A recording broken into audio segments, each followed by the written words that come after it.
Меня зовут Маша. Сегодня потрясающий праздник, День защиты детей. И сегодня вот город сделали такой прекрасный праздник с Днем защиты детей. Из-за того, что мы сидели в карантине, давно такого мероприятия не было. И мне кажется, для детей это очень радостное событие, это очень ценно. И всех родителей, всех тех, кто сегодня присутствует, поздравляю с таким потрясающим праздником.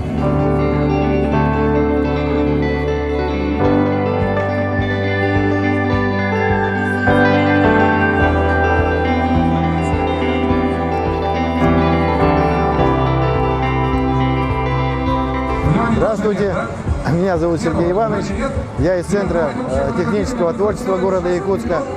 И сегодня мы с ребятами из летнего лагеря дневного пребывания Андромеда посетили Комсомольскую площадь, где проходит праздник, посвященный Дню защиты детей.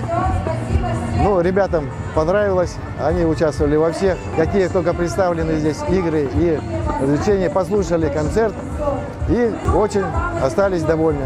Хочу пожелать всем в День защиты детей, всем детям счастья и мирного неба над головой.